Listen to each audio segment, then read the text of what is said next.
Hello soulmate, welcome to Mystery Brain YouTube channel. Last வீடியோவில் இந்த video பற்றி நான் ஒரு சின்ன க்ளூ கொடுத்துருந்தோம். மேபி நிறைய பேர் கெஸ் பண்ணியிருக்கலாம்னு நினைக்கிறேன். இந்த வீடியோ எதை பற்றினா ஹொயா ஃபாரஸ்ட். இந்த வீடியோவில் ஹொயா ஃபாரஸ்ட்டோட மிஸ்ட்ரியான ஸ்டோரியை பற்றி தான் நம்ம பார்க்க போகிறோம். மிஸ்ட்ரியான ஸ்டோரி பார்க்குறதுக்கு முன்னாடி இது எங்கே லொக்கேட்டாக இருக்குன்றதை பற்றி பார்த்துடலாம். வாங்க நம்ம வீடியோக்குள்ளே போகலாம்.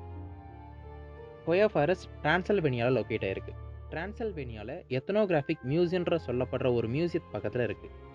இதோட பரப்பளவு எவ்வளோனா 295 ஹெக்டார், அதை 729 ஏக்கர்னு சொல்லுவாங்க. நிறைய பேர் நிறைய விதமாக ஒரு கதைகள் சொன்னாலும் அங்கே இருக்கிற பொதுமக்கள் என்ன சொல்கிறாங்கன்னா, இது சும்மா அட்வென்ச்சர்ஸையும் டூரிஸ்டர்ஸையும் அட்ராக்ட் பண்ணுறதுக்காக மட்டுமே கிரியேட் பண்ணப்பட்ட கதைன்ற மாதிரி சொல்லிட்டு இருக்காங்க. இப்போ ஒவ்வொன்றா அங்கே சொல்லப்படுற கதைகளை பற்றி பார்க்கலாம். முதல் கதை என்னன்னா, ஒரு ஆடு மேய்க்கிறவர் அவரோட ஆட்டுக்கூட்டத்தோட ஃபாரஸ்ட்டை நோக்கி போகிறாரு. அந்த ஃபாரஸ்ட் பக்கத்தில் மேய்ச்சிட்டு இருக்கும்போது திடீர்னு அந்த பெரியவருக்கு ஃபாரஸ்ட்குள்ளேருந்து ஏதோ அட்ராக்ட் பண்ணுற மாதிரி ஏதோ ஒலி சம்திங் ஏதோ சவுண்ட் ஏதோ கேட்டிருக்கு. இதனால் அவர் அட்ராக்ட் ஆன பெரியவர் என்ன பண்ணார்னா காட்டுக்குள்ளே போனார். காட்டுக்குள்ளே என்ட்ரி ஆன உடனே அவருக்கு என்ன ஆச்சுன்னு அவருக்கு சுயநிலைவே இல்லாமல் போயிடுச்சு. அவர் கொஞ்சம் கொஞ்சமாக உள்ளே மூவ் ஆக ஆரம்பிச்சிட்டார். அவரை பார்த்தா அவங்க ஆட்டு மந்தைகளும் பின்னாடியே போக ஆரம்பிச்சிருச்சு. கடைசியில் ஈவினிங் ஆச்சு.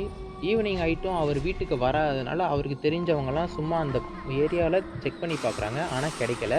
சரி வந்துடுவார் அப்படின்றதுனால விட்டுடுறாங்க. சரி அடுத்த நாள் காலையில் அடிச்சு சரி அப்போ தான் அந்த ப்ராப்ளத்தை சீரியஸாக எடுத்துக்கிட்டாங்க. சீரியஸாக எடுத்ததுனால அவங்களுக்கு தெரிஞ்சவங்கலாம் அந்த ஃபாரஸ்ட்டுக்குள்ளே போயிட்டு செக் பண்ணி பார்த்தாங்க. செக் பண்ணும்போது ஸ்டார்டிங்கில் அவங்க மிஸ் ஆகிட்டுருக்கலான்ற மாதிரி ஒரு கதை ஃபார்ம் ஆச்சு. செகண்ட் ஒரு கதை என்னென்னா, அவங்க ஒரு வேளை இறந்துருக்கலான்ற மாதிரி கதை ஃபார்ம் ஆச்சு. நிறைய பேருக்கு வந்த சந்தேகம் என்னென்னா, இன்கேஸ் அவங்க இறந்துருந்தாங்கன்னா ஒரு ஆடோட பிணம் கூடவா கிடச்சிருக்காதுன்ற மாதிரி ஒரு சந்தேகம் கிளப்பப்பட்டுச்சு. இன்னொரு தரப்பார் என்ன சொல்கிறாங்கன்னா, இல்லை அங்கே இருக்கிற காட்டுவாசி மக்களால் அடித்து கொல்லப்பட்டிருக்கலாம், அவங்க வேட்டையாடி சாப்பிட்ருக்கலான்ற மாதிரி சொல்லிட்டாங்க. அந்த கேஸ் அன்சால்வ்டாகவே முடிஞ்சிருச்சு. இன்னொரு கதை என்னென்னா, ஒரு 5 வயசு பொண்ணு அந்த ஃபாரஸ்ட் பக்கத்தில் விளையாடிட்டு இருக்கா. திடீர்னு அந்த பொண்ணுக்கு உள்ளேருந்து ஏதோ அட்ராக்ட் பண்ணுற மாதிரி சேம் சவுண்ட் இல்லைனா ஏதோ லைட் மாதிரி ஏதோ தெரிஞ்சிருக்கு.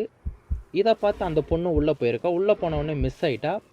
மிஸ் ஆனதுனால அவங்க பேரண்ட்ஸ் அந்த சொசைட்டியில் கொஞ்சம் பெரிய ஆளுங்க. இதனால் அவங்களால எவ்வளோ தேட முடியுமோ அவ்வளோ தேடினாங்க. ஸ்டார்டிங்கில் அவங்களுக்கு தெரிஞ்ச மக்களை வச்சு தேடினாங்க, கிடைக்கல. அதுக்கப்புறம் அவங்க போலீஸ் அண்ட் ஆர்மியோட உதவியால் தேட ஆரம்பித்தாங்க. மொத்த காட்டையும் அலசி பார்த்த அப்புறமும் கூட அந்த பொண்ணும் கிடைக்கல, அந்த பொண்ணோட சடலமும் கிடைக்கல.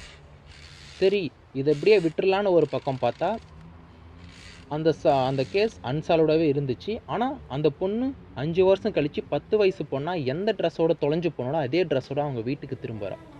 இதை பார்த்த நிறைய பேருக்கு ஆச்சரியமாக இருந்தாலும் அவங்க பேரண்ட்ஸுக்கு ரொம்ப சந்தோஷமாக தான் இருந்துச்சு. ஆனால் துரதிர்ஷ்டவசமாக அந்த பொண்ணு 3 நாள் இறந்துட்டேன்னு சொல்கிறாங்க. அவங்க பேரண்ட்ஸ் கிட்ட விசாரிக்கும் போது முதல்ல ஒரு நாள் ரொம்ப பித்து பிடிச்ச மாதிரி இருந்தா, அவளுக்குள்ளே என்னமோ மனசுக்குள்ளே ஏதோ ஓடிட்டு இருக்கிற மாதிரி ஒரு எண்ணம் தெரிஞ்சிச்சு. அதனால் நாங்கள் எதுவும் கேட்கல. அவள் வந்ததே நாங்கள் சந்தோஷமாக நினச்சிக்கிட்டு எதுவும் கேட்கலன்னு. செகண்ட் அண்ட் தேர்ட் டேயில் ரூமை லாக் பண்ணிக்கிட்டு எதுவும் சாப்பிடாம செவுத்தில் ஏதோ புரியாத லாங்குவேஜில் தன்னோட பிளட்டால் எழுத ஆரம்பிச்சிட்டா. அது அவங்க பேரண்ட்ஸ்க்கும் என்னென்னு கண்டுபிடிக்க தெரியல. அதனால் அந்த கேஸும் அன்சால்வ்ட் ஆகிடுச்சு. மூணாவதாக சொல்லப்படுற கதை என்னென்னா, அங்கே நிறைய பீப்புள் தொலைஞ்சு போயிடுறாங்க. டூரிஸ்டர்ஸ் எல்லாம் நிறைய பேர் அட்ராக்ட் பண்ணுது. அதுக்கப்புறம் அட்வென்ச்சர்ஸையும் அதை அட்ராக்ட் பண்ணுது. ரீசன் என்னன்னு யாருக்குமே தெரியல. ஆனால் போன டூரிஸ்டர்ஸ் எல்லாம் இது வரைக்கும் உயிரோடு திரும்பினதே இல்லை. எல்லாம் இறந்து போய் சடலமாக தான் கிடச்சிருக்காங்க. அதுவும் பாதி பேரோட சடலம் தான் கிடச்சிருக்கு. அந்த பாதி பேரோட சடலத்தை பார்க்கும்போது நிறைய பேர் என்ன சொன்னாங்கன்னா, இவங்க யாராலையோ அடித்து கொல்லப்பட்டிருக்காங்க, அந்த ட்ரைப்ஸ் தான் இதுக்கு ரீசனாக இருக்குன்ற மாதிரி ஒரு பக்கம் சொன்னாலும், இன்னொரு பக்கம் அவங்கள ரிசர்ச் பண்ண டாக்டர்ஸ் என்ன சொல்கிறாங்கன்னா, இல்லை அவங்க சூசைட் பண்ணிட்டு தான் இறந்துருக்காங்க, அவங்கக்கிட்ட இருக்கிற அந்த மலை ஏறுறதுக்கு யூஸ் பண்ணுற கோடாரியை யூஸ் பண்ணி வெட்டியிருக்காங்க, அதுக்கப்புறம் மலைக்கு மேலேருந்து குதிச்சிருக்காங்க, எல்லாமே தாங்களே சூசைட் பண்ணியிருக்காங்க. இதுக்கு என்ன ரீசன்ட்டு யாருக்கும் இன்னி வரைக்கும் தெரியல. இதனால் இந்த கேஸும் அன்சால்வ்டாக தான் இருக்குது. இன்னொரு ஆச்சரியமான விஷயம் என்னென்னா, அந்த காட்டுக்கு சென்டரில் ஒரு பகுதியில் எந்த வித செடி மரம் எதுவுமே வளராத மாதிரி ஒரு சின்ன சர்க்கிள் இருக்குது. நிறைய பேர் என்ன சொல்கிறாங்கன்னா, இது சாபம் வாங்கின காடு அப்படின்ற மாதிரி நிறைய பேர் சொல்கிறாங்க. சில பேர் என்ன சொல்கிறாங்கன்னா, இல்லை இது ஏலியன்ஸ் வந்துட்டு போனதுக்கான அறிகுறின்னு சொல்கிறாங்க. மற்றவங்க என்ன சொல்கிறாங்கன்னா, இல்லை இது ஆஸ்ட்ராய்டு விழுந்து தான் கிரியேட் ஆச்சுன்ற மாதிரியும் சொல்கிறாங்க. இங்கே என்ன நடக்குது, அப்படின்ற மாதிரி எந்த ஐடியாவும் யாருக்கும் கிடையாது, சயின்டிஸ்ட்டுக்கும் சரி அங்கே இருக்கிற மக்களுக்கும் சரி. அதனால் இது ஒரு மிஸ்ட்ரியான பிளேஸாகவே பார்க்கப்படுது.